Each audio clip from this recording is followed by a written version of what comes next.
Alright, so at the time of recording, it's been about a week since Midest FurFest 2023, and long story short, I had a blast. It was so fun getting to meet a lot of you guys who watched my stuff, but also it was great to network with other creators and learn more about how they make their content as well. But we're not here to talk about my experience at MFF. Again, I had a great time. No, what I want to talk about today is more about MFF as a convention itself, specifically how much it's grown over the past year. In case you didn't know, this year's MFF hosted 15,547 attendees, which makes it the largest furry convention to ever have been conducted. And it wasn't like it barely snuck past the last record holder. It beat this year's Anthrocon by over 1,900 attendees. It's honestly an incredible achievement and goes to show just how much the population of convention attending furries has increased. Although not everyone finds this large number of attendees as interesting as I do. For a lot of furries out there, this many people going to one furry convention is a subject of criticism, with many saying that furry conventions, specifically Midest FurFest,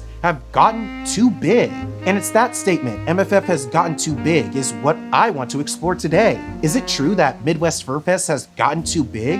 What does too big even mean? Why do many furries feel this way? And what can be done to help make such a large convention feel a lot more comfortable?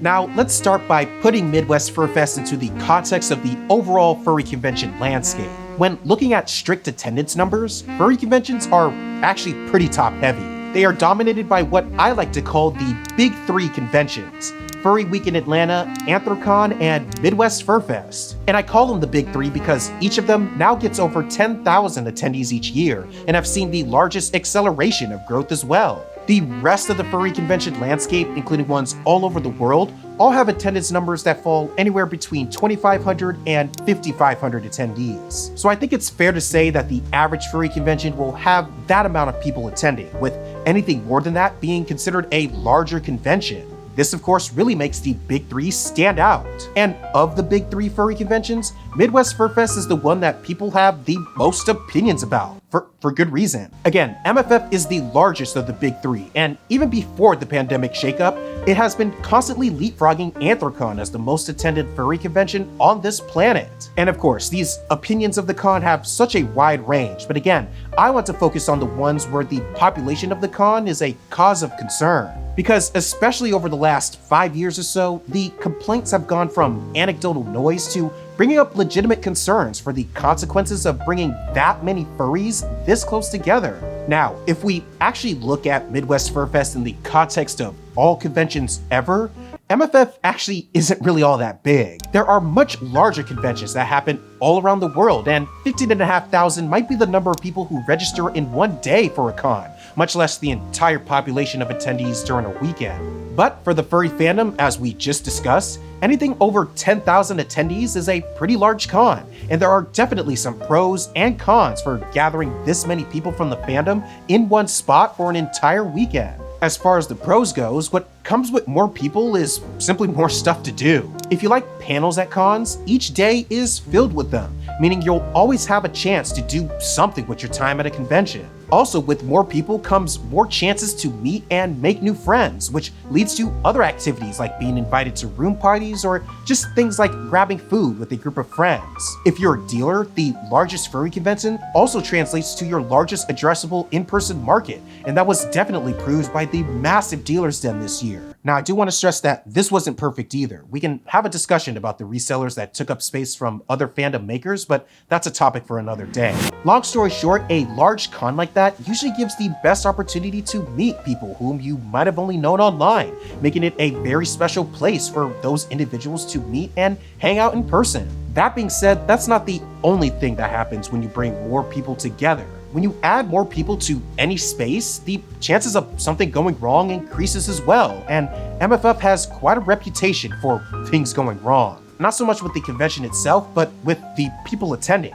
I know it technically doesn't have this moniker, but MFF is definitely a party con, if not the party con of all the cons in this fandom. What I mean by that is people tend to really let themselves go at this con, and that is underscored by the amount of times the fire department and medical services were called throughout the weekend. And while it may seem fun to joke around about it at a high level, as far as I'm concerned, it happens at a frequency that's high enough for me to not be as comfortable joking around about it. Plus, with all of those people, there are several unscheduled or unsanctioned events like the aforementioned room parties, and while many of them were just fun get-togethers, there were many that were thrown where people were seriously hurt or abused in a downright traumatic way. So yes, needless to say, bad stuff does happen at MFF, stuff that, depending on the context, would actually get a lot of events like this canceled in its entirety. But as far as I'm concerned, and I'm sure many other furries feel this way as well, I don't want to throw the baby out with the bathwater here.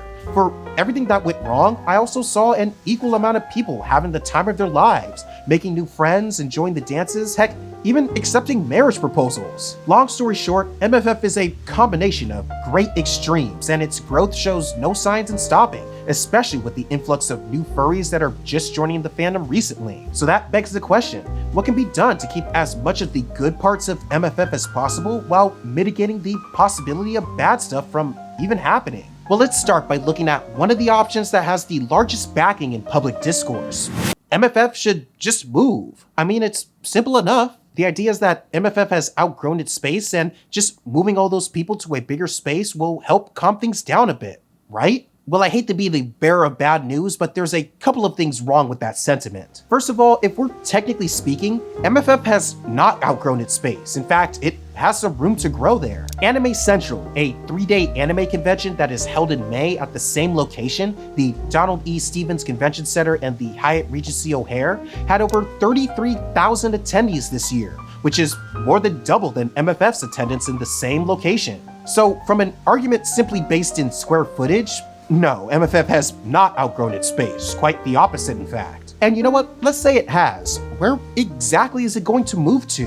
One answer that has been brought to me is McCormick Place, the largest convention center in Chicago, and also the entirety of North America. But moving such a long-established con like MFF, even just 19 miles into the city, isn't trivial. You're giving up all the negotiated rates at both the convention center and the partner hotels, and now you have to establish new relationships with hotels around the new space, which will definitely have the leverage of charging more since they're in downtown Chicago. And on top of that, then you'll have to find a way to fill the massive space a complex like McCormick Place offers, and even as someone who has never designed a furry convention, even I know that that will be difficult to do efficiently. And if your argument is that they should move somewhere out of Chicago entirely, good luck. I like the Midwest, but you start to run out of cities that would welcome a demographic like the furry fandom very quickly in that part of the country. So with all of that being said, I think we could reasonably put to rest the idea that MFF has outgrown its space. It really hasn't, and even if it did, it's not going anywhere anytime soon. So that brings us back to square one.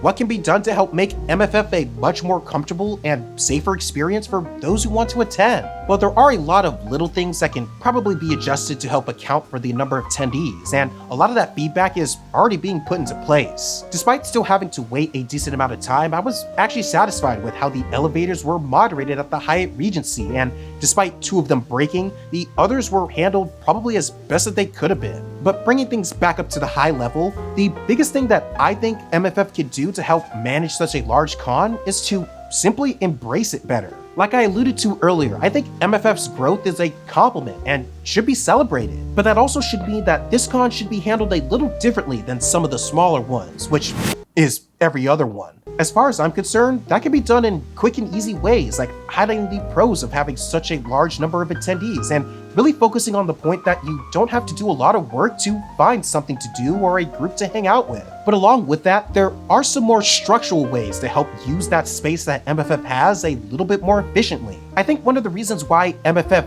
feels so big is because everyone tends to hang out in the same place. The lobby of the Hyatt Regency has more or less established itself as the default area for people to chill and hang out. And even I will agree with the argument that the convention has outgrown that space specifically. In all honesty, I really believe if there was some way to spread out the general hangout areas for attendees, it would make the convention feel a lot less crowded and less stressful to navigate. Now, I'm not saying that this is easy by any means. Things are a little better at the other 2 cons of the big 3 simply because of the space they're in. FWA's lobby at the Atlanta Marriott Marquis is simply massive, And Anthrocon has a convention center that has a lot of indoor and outdoor spaces to hang out. Oh, that's the other thing about AC. They specifically negotiated with the city of Pittsburgh to literally block off a section of the street in front of the convention center just for us furries to hang out, basically spreading the con out into the city itself. Things are a bit trickier at MFF, mainly because the hotel is a bit more restrictive on how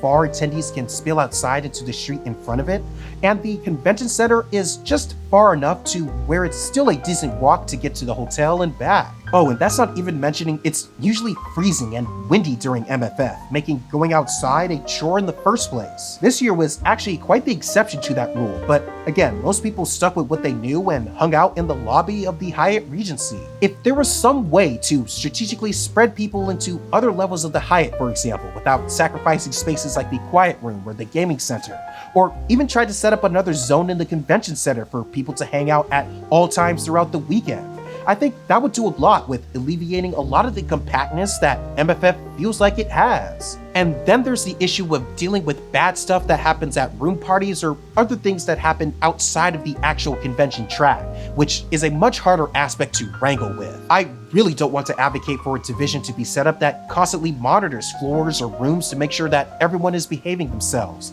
That's giving stop and frisk for me. But it's also disingenuous to say that parties and other activities don't go on behind closed doors at this con, many of which can lead to people being seriously hurt. So again, one thing that MFF can do to address this is to simply acknowledge it happens and properly prepare people for it. Remember how I said that I consider MFF to be a party con?